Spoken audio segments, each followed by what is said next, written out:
Bueno, buenas noches, ¿cómo están? Bien, como vieron, el día de hoy vamos a hablar de superando las pruebas. La verdad es que todos tenemos pruebas todo el tiempo.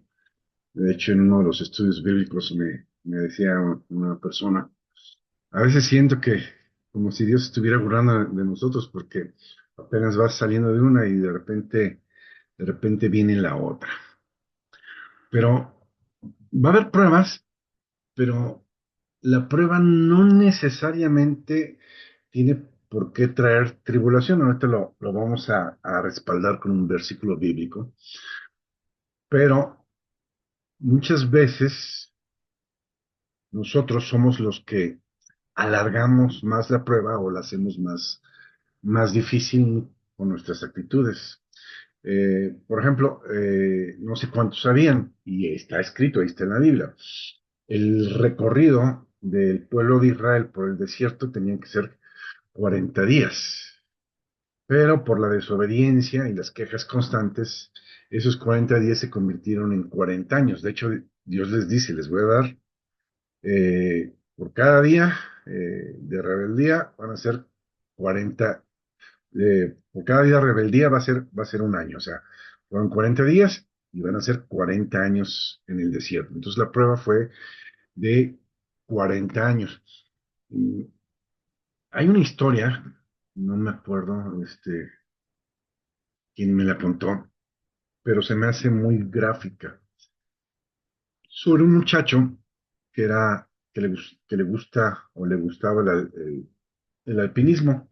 Y había cerca de su casa una montaña, no muy grande, a la que le gustaba ir a escalar. Entonces llegó un día temprano en la tarde y calculó que podía subir la montaña en ese mismo día, ya al atardecer o al anochecer, y pasar con la casa de campaña la noche arriba de la montaña y al día siguiente poder bajar.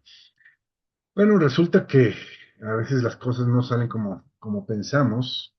Se tardó más de la cuenta, empezó a atardecer, empezó a oscurecer y de repente, pues, sin luces, la noche se puso oscura, no se veía nada. En una de esas se da un resbalón, este muchacho, y queda colgando, porque siempre los alpinistas ya ven que siempre se amarran, ¿no? Con una cuerda. Entonces quedó colgando de la cuerda, súper asustado.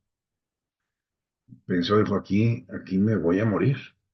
Entonces, eh, empezó a orar a Dios y dijo, Dios, ayúdame. Dios le contestó y le dice, ¿confías en mí? Y el muchacho le dice, sí, confío en ti. Entonces el Señor le dijo, corta la cuerda. No, ¿cómo voy a cortar la cuerda? Me voy a matar aquí. Y el Señor le volvió a decir, ¿confías en mí? Sí, corta la cuerda. Pues el muchacho, obviamente por temor, no cortó la cuerda. Se pasó toda la noche ahí colgado, lastimado, el mismo peso del cuerpo y la soga lo ahogaban cada día más, pero cada minuto más, cada hora que pasaba, se hacía más pesado y más doloroso el amarre de la soga. En la mañana, cuando sale el sol y cuando empieza a aclarecer, voltea hacia abajo y se da cuenta que está a 1 metro del piso. Si hubiera cortado la soga, hubiera caído 1 metro de distancia, no hubiera pasado nada y hubiera podido ir tranquilamente a su casa. Y a veces así nos pasan a nosotros. Hay situaciones que nos están dañando, que nos están doliendo, hay pruebas y por necedad estamos metidos ahí por miedo de soltarnos. Dios dice, no te dejaré, no te desampararé, estaré contigo todos los días hasta el final. Esa es la promesa de Dios. Pero nosotros, pues a veces la desconfianza en Dios, la desconfianza en su palabra, nos hacen estar sostenidos todavía de esa cuerda que nada más nos está lastimando, ni nos está ayudando, ni nada. Y en el momento que soltemos esa carga, pues vamos a descansar. Jesús dijo, vengan a mí los que estén cansados y cargados y yo los haré descansar. Dice, dejen su carga sobre mí y lleve la mía. Dejen su carga y a veces no queremos dejar la carga. Por ejemplo, hay gente que tiene hijos eh, pues ya grandes y no quieren soltar al hijo. Ya el hijo ya es mayor de edad, pues eh, suéltalo. Ya déjalo en manos de Dios. Hay veces que necesitamos enfrentarnos a las consecuencias para poder cambiar. Ok, hay un versículo, lo hemos leído mucho, está en 2 Corintios 4:17, que dice, pues esta leve tribulación momentánea produce en nosotros un cada vez más excelente y eterno peso de gloria, no mirando nosotros las cosas que se ven, sino las que no se ven, pues las cosas que se ven son temporales, pero las que no se ven son eternas. Entonces, lo que está diciendo aquí es, fíjense, dice, es una leve tribulación momentánea.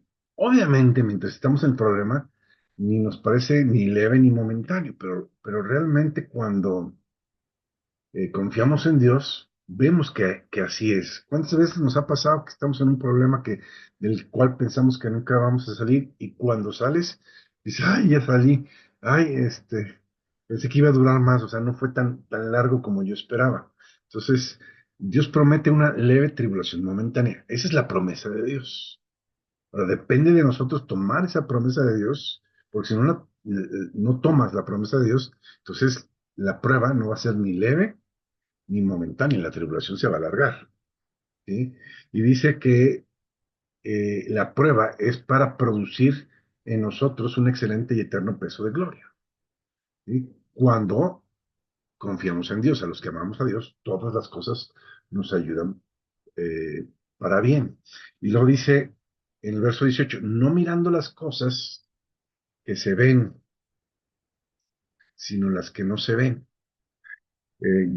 Todos recordamos la historia de cuando Pedro está en la barca y en la noche viene Jesús y Jesús viene caminando sobre el agua y Pedro le dice a Jesús, si eres tú de que yo vaya y Pedro da el brinco al agua y en cuanto da el brinco al agua y empieza a caminar, dice la escritura que las olas aumentaron, el viento arreció y hizo algo que no debió de haber hecho, quitó sus ojos de Jesús, puso los ojos en su situación temporal y no en Jesús, que es el eterno. Entonces, ¿qué pasó? Se empezó a hundir. Entonces, cuando nosotros quitamos los ojos de lo eterno o del eterno, ¿sí? Y de sus promesas, y vemos la situación que nos está agobiando, pues obviamente la situación se va a hacer más grande. Creo que hemos comentado ya en otras veces que todo en lo que te enfoques se tiende a agrandar. Si te enfocas en tu problema, el problema se va a hacer más grande. Si te enfocas en Dios, pues obviamente tu perspectiva de Dios va a ser más grande. No que Dios cambie de tamaño, ni la prueba cambie de tamaño. Nosotros la hacemos más grande o más chica y nosotros hacemos grande o chico a Dios de acuerdo a nuestra fe y a nuestra propia perspectiva. ¿Sí? Ok, seguimos. Verso dice, sino las cosas que no se ven, pues las cosas que se ven son temporales. O sea, el viento es temporal, la lluvia es temporal, los oleajes son temporales. Dice, pero las cosas que no se ven son eternas. Eh, Vamos a Romanos capítulo 18, perdón, 8, Romanos 8:18, que también dice Pablo, dice, pues tengo por cierto que las aflicciones del tiempo presente no son comparables con la gloria venidera que en nosotros se ha de manifestar. Entonces, no se compara la prueba que estamos pasando en este tiempo presente con la gloria que vamos a recibir de parte de Dios. ¿sí? Entonces, siempre tiene que estar nuestra vista puesta en Jesús. Vamos a 1 de Pedro 1:3, es de los últimos libros de la Biblia. 1 de Pedro, capítulo 1, vamos a leer del 3 al 7. Dice, bendito el Dios y Padre que de nuestro Señor Jesucristo, que nos hizo,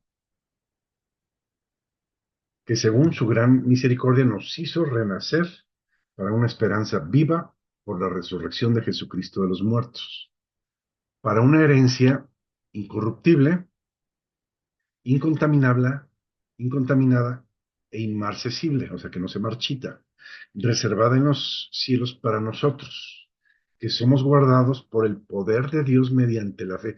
Fíjate lo que está diciendo, somos guardados por su poder, por el poder de Dios, mediante la fe. O sea, si hay fe, estamos guardados. Si no hay fe, bueno, estamos a expensas de lo que venga. Dice, para alcanzar la salvación que está preparada para ser manifiesta en el tiempo postrero.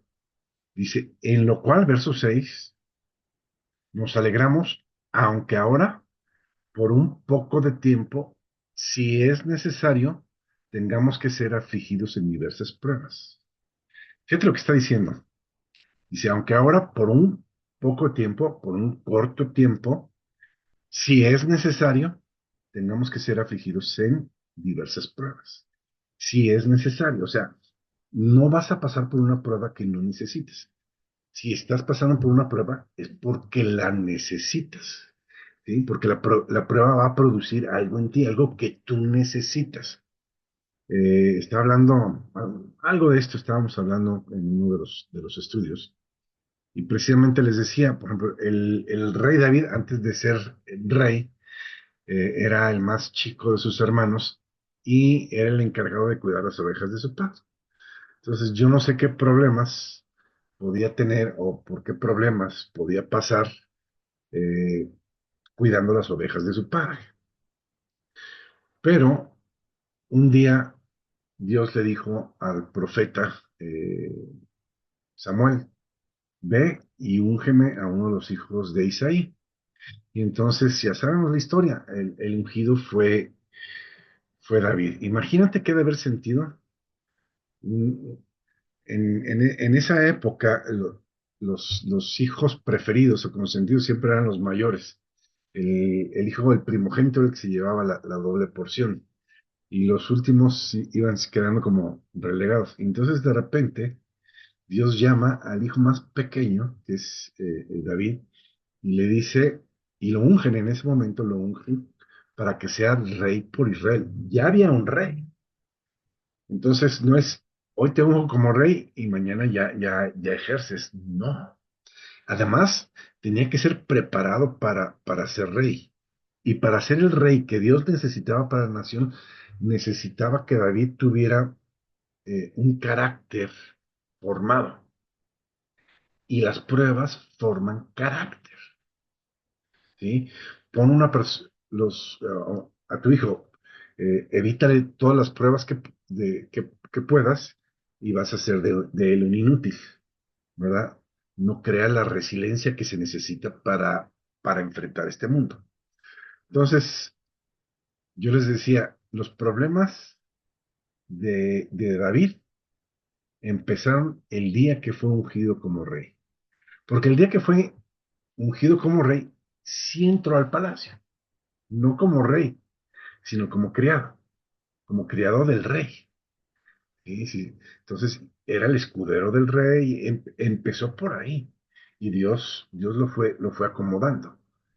Pero cuando Saúl se dio cuenta, el rey Saúl, que la bendición de Dios estaba con David, quiso matarlo infinidad de veces. De hecho, se convirtió en su reino, perdón, en su yerno. Una vez estaban desayunando ellos, el rey, viéndolo con mucho coraje, agarró la lanza que tenía a un lado y se la aventó a David. David se alcanzó a quitar y la lanza quedó clavada en el respaldo de la silla y salió huyendo David. O sea, eh, tuvo Si tú lees primera de Samuel y segunda de Samuel, vas a ver todos los problemones que tuvo David. Hay gente que dice, si es de Dios, te va a dar de una manera natural y sencilla. No es cierto, ¿sí? Era de Dios que David fuera rey y se le vinieron una serie de problemones. ¿Por qué? Porque necesitaba formar carácter.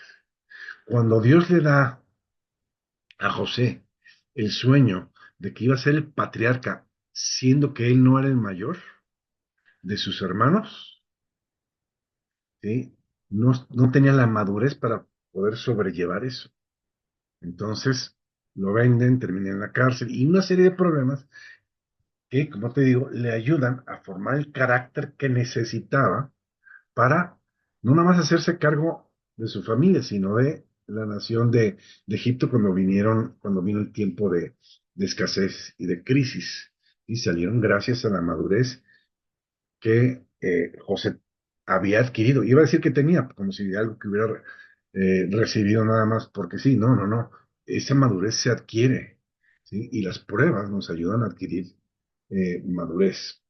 Eh, Dice en el Evangelio según San Juan, capítulo 16 verso 33 dice algo bien interesante, dice, en el mundo tendrán aflicción, pero confíen, yo he vencido el mundo. Esto es lo que está diciendo Jesús ahí. En el mundo tendrán aflicción. O sea, si andamos en las cosas del mundo, vamos a tener aflicción. La Biblia dice que si andamos en el Espíritu vamos a tener gozo y paz. ¿Sí? Ya hemos leído otras veces cómo dice que el Espíritu y la carne se oponen entre sí. Entonces, si andas en las cosas de la carne, en las cosas del mundo, vas a tener aflicción, o vamos a tener aflicción. Pero si andamos en las cosas del Espíritu, va a haber gozo y paz.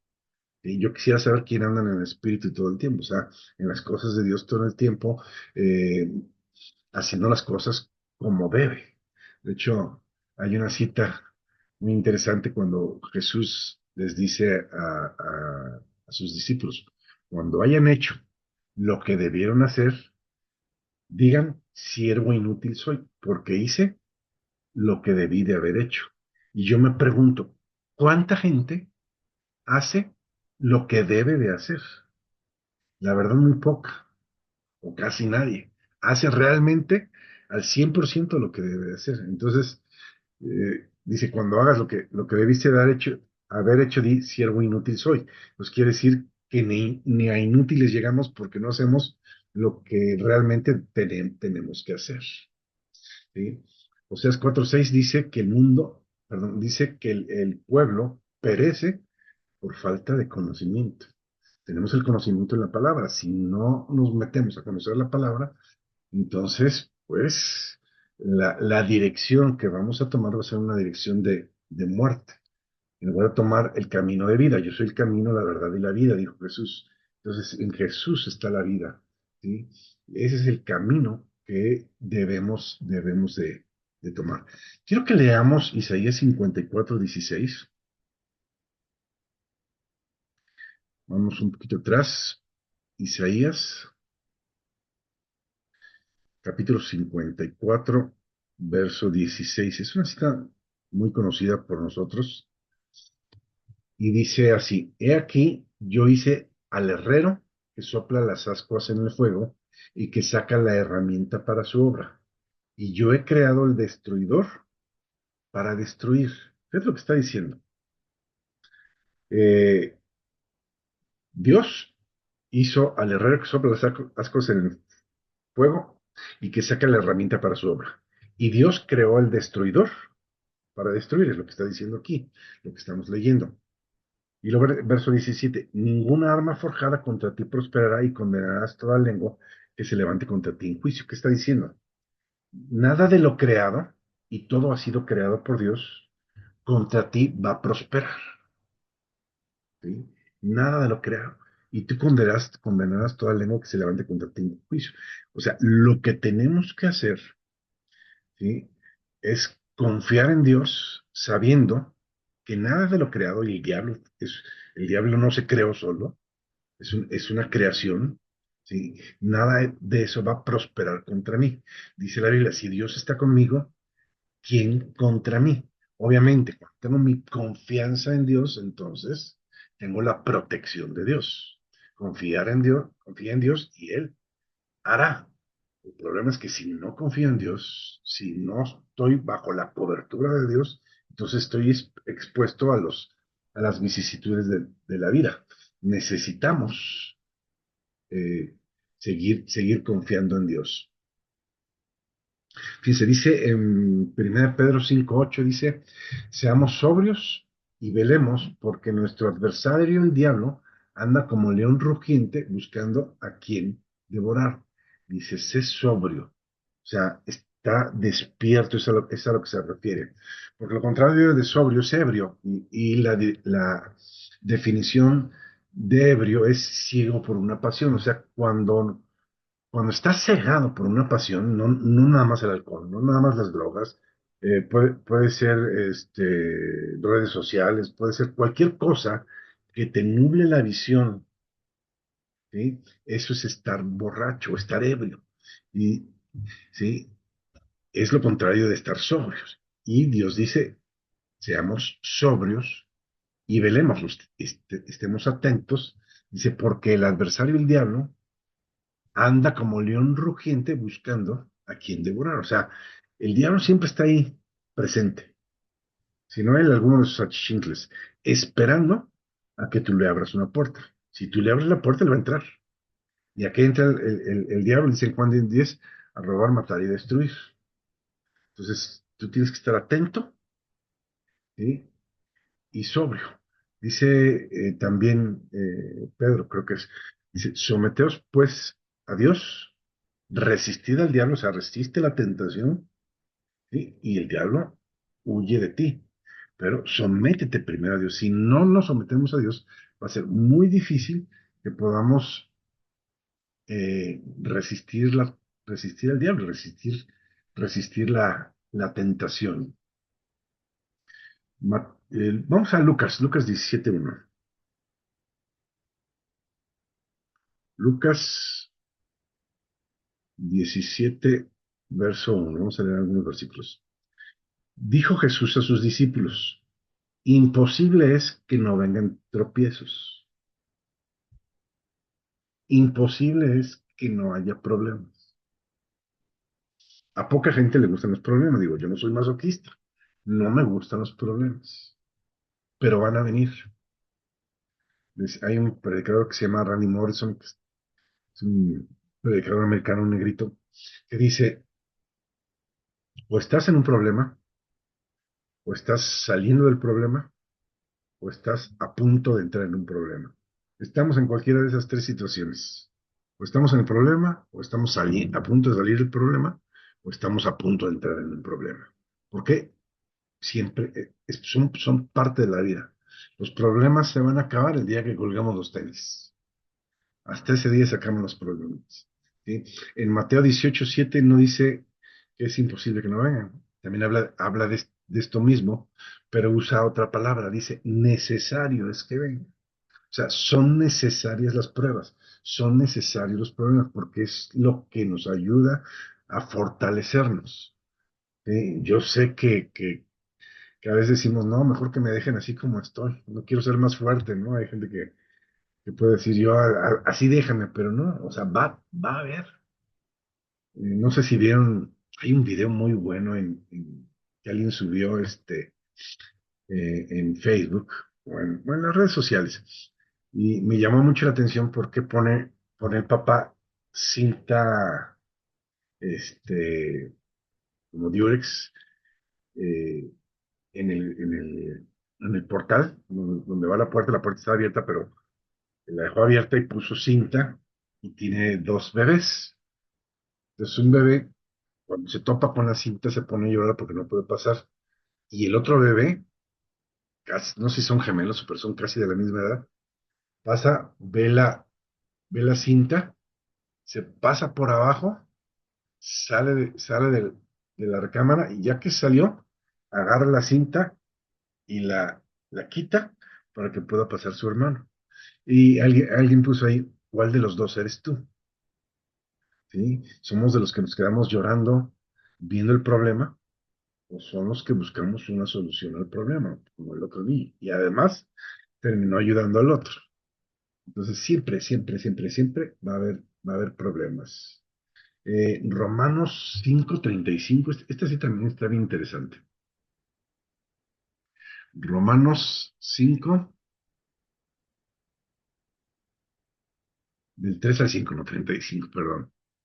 Romanos 5, del 3 al 5. Dice, y no solo esto, sino que también nos gloriamos en las tribulaciones. Dices, ¿qué onda? Que Pablo era masoquista, como que se gloria y se goza en las tribulaciones, porque entendió.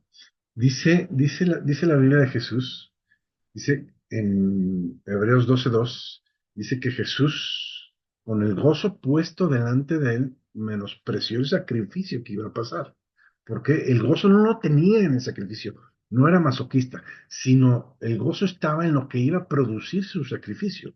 El sacrificio de Jesús produce la salvación de nuestras almas, ¿sí? Somos salvados por el derramamiento de la sangre de Jesús, fuimos lavados con su sangre preciosa, dice la escritura. Entonces, no es que nos gloriemos de la tribulación, pero nos gloriamos en la tribulación sabiendo que todo opera para bien a aquellos que fuimos llamados conforme al propósito de Dios. ¿Sí? Entonces, sigo leyendo. Y no solo eso, sino que también nos gloriamos en las tribulaciones sabiendo que la tribulación produce paciencia. La paciencia produce prueba y la prueba esperanza y la esperanza no avergüenza porque el amor de Dios ha sido derramado en nuestros corazones por el Espíritu Santo que nos fue dado. Entonces se necesita una cosa para que produzca la otra y se necesita la otra cosa para que produzca la que viene. Entonces es necesario la prueba por lo que va a producir en la vida de cada uno de nosotros, esa resiliencia y esa madurez. ¿Sí? Eh, en 1 Corintios 10:13 dice la escritura que Dios no nos va a dejar ser probados más de lo que podamos soportar, sino que dará juntamente con la prueba la salida o la vía de escape.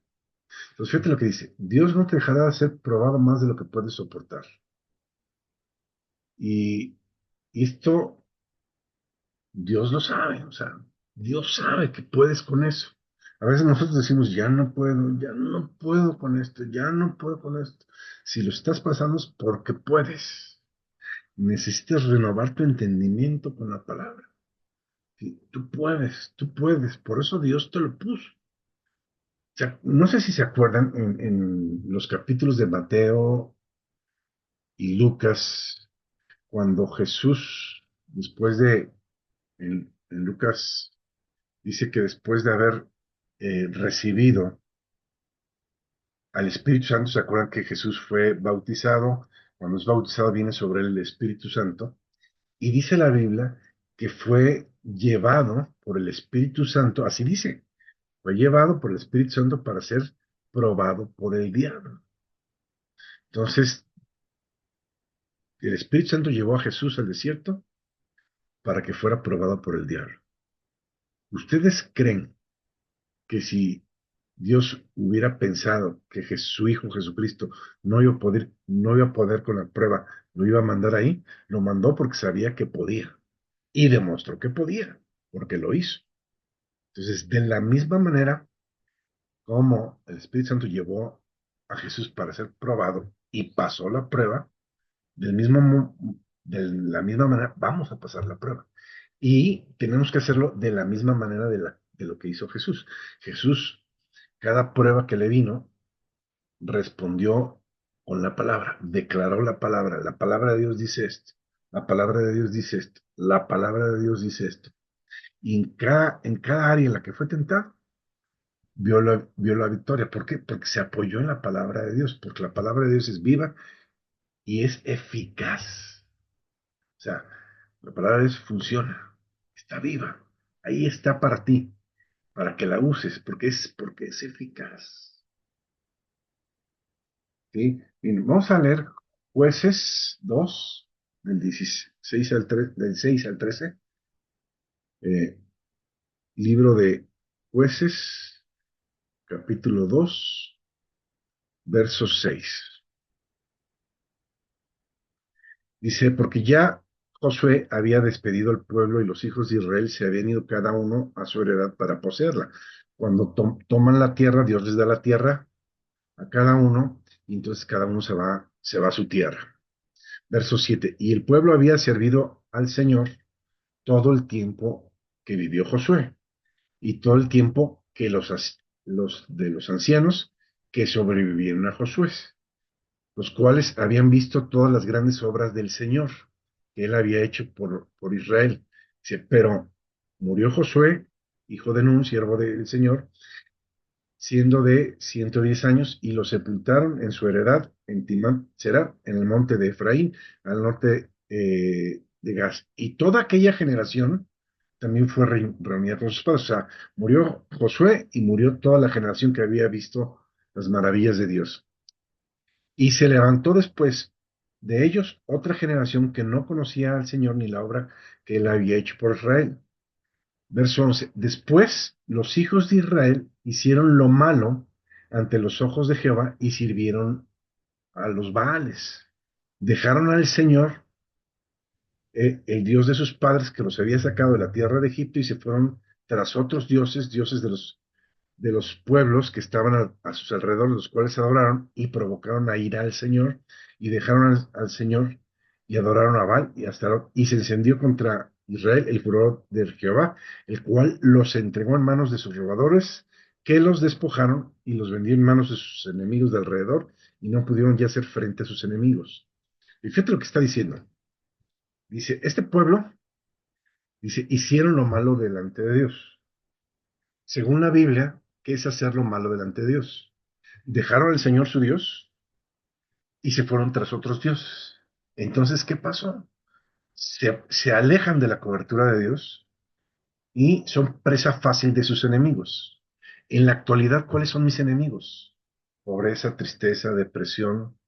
Y lo que está diciendo ahí es que si me alejo de Dios, voy a ser presa fácil de cualquiera de mis enemigos. Ya los mencionamos ahorita. Sí, en aquel entonces eran enemigos físicos, ahora ya no. La Biblia dice que la lucha actual de nosotros no es contra sangre ni carne, o sea, no es contra las personas, sino es espiritual. Entonces, lo que tenemos que hacer es someternos a Dios, lo que habíamos hablado, ¿sí? Estar siempre bajo la cobertura de Dios, porque el día que te alejes de Dios, yo se los he dicho muchas veces, no es lo mismo pasar un problema con Dios que pasar ese mismo problema sin Dios. La gente que pasa los problemas y no tiene su confianza puesta en Dios se vuelve loca. Muchos hasta se suicidan.